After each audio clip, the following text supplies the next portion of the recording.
GO 9 పై high court stay విధింపుతో స్థానిక సంస్థల ఎన్నికల ప్రక్రియకు బ్రేక్ పడింది. 4 వారాల్లో ప్రభుత్వం కౌంటర్ దాఖలు చేయాలని హైకోర్టు ఆదేశించింది. ప్రభుత్వ కౌంటర్పై అన్ని పార్టీలు 2 వారాల్లో రిప్లై ఇవ్వాలని తెలిపింది. 42% బీసీ రిజర్వేషన్లను చట్ట సవరణ బిల్లును ఉభయ సభలు ఏకగ్రీవంగా ఆమోదించాయన్నారు. మార్చిలో గవర్నర్కు పంపిన బిల్లును ఇప్పటివరకు ఆమోదించలేదన్నారు. 6 నెలలకు మించి బిల్లులు పెండింగ్లో ఉంటే బిల్లులు ఆమోదించినట్లు భావిస్తున్నామని వాదించారు లాయర్లు.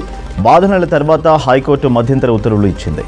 6 వారాల తర్వాత లోకల్ బాడీ ఎన్నికలపై క్లారిటీ వచ్చే ఛాన్స్ ఉంది. ఓబీసీలకు 42% రిజర్వేషన్లు కల్పించడానికి అన్ని ప్రయత్నాలు చేశామన్నారు డిప్యూటీ సీఎం బట్టి విక్రమార్క. గతంలో బీఆర్ఎస్ చేసిన చట్టం ఓబీసీలకు ఉరితాడుగా మారిందని ఫైర్ అయ్యారు. బీజేపీ బీఆర్ఎస్కు బీసీలపై చిత్తశుద్ధి లేదని విమర్శించారు. బీజేపీ బీఆర్ఎస్ లోపాయికారు ఒప్పందంతో బీసీ రిజర్వేషన్లు అడ్డుకుంటున్నారని ఆరోపించారు.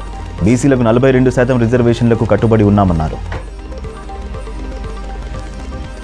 శాస్త్రీయ పద్ధతిలోనే బీసీలకు 42% కోటా ఇచ్చామన్నారు రాష్ట్ర మంత్రులు వాకిటి శ్రీహరి, జూపల్లి. జీవో 9 పై హైకోర్టు స్టే విధించడం బాధాకరమన్నారు. బీసీలకు 42% కోటాపై వెనక్కి వెళ్లే ప్రసక్తే లేదన్నారు.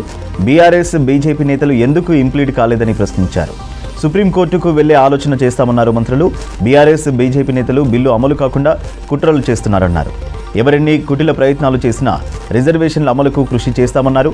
చట్టపరంగా బీసీలకు రిజర్వేషన్లు సాధిస్తామన్నారు మంత్రులు.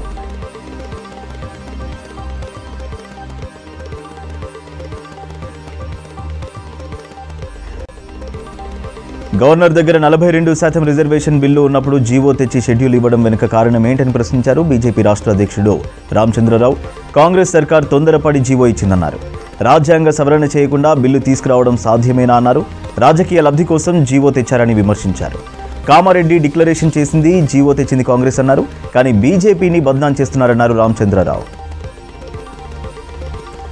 ఇటీవల అమెరికా పెంచిన సుంకాలు, వీసాలపై కఠిన నిబంధనలు ఆందోళన కలిగించాయన్నారు సీఎం రేవంత్ రెడ్డి. 2 దేశాల మధ్య ఆర్థిక వృద్ధికి దోహదపడే విధానాలు అనుసరిస్తే ప్రపంచానికి ఆదర్శవంతంగా ఉంటుందని చెప్పారు.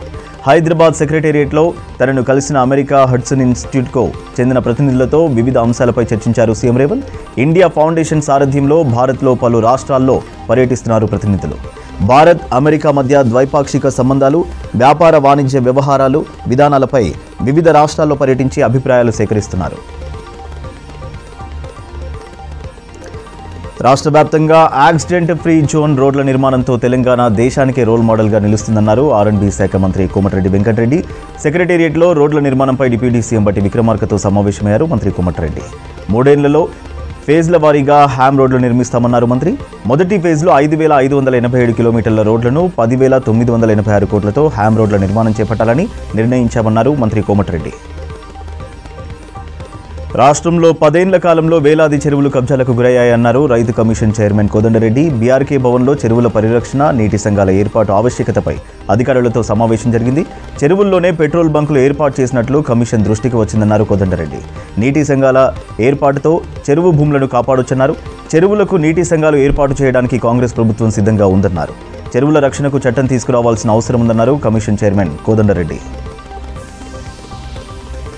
ప్రతిష్టాత్మకమైన నోబెల్ సాహిత్య బహుమతిని హంగేరియన్ రచయిత లాస్లో దక్కించుకున్నారు. సమాజంలోని సమస్యలపై తన రచనలతో ప్రశ్నించినందుకు ఎంపిక చేసినట్టు తెలిపింది నోబెల్ కమిటీ. అపోకలిప్టిక్ భయానక పరిస్థితుల్లోనూ కళాశక్తిని చాటుతూ రచనలు చేశారని ప్రశంసించింది. సాహిత్య రంగంలో చేసిన కృషికి గాను 2015లో మ్యాన్ బుకర్ ఇంటర్నేషనల్ ప్రైజ్ పొందారు లాస్లో. అలాగే 2019లో National Book Award for translated లిటరేచర్ను గెలుచుకున్నారు. ఆల్ ప్రైడ్ నోబెల్ వర్ధంతి రోజు డిసెంబర్ 10న అవార్డు అందుకోనున్నారు లాస్లో.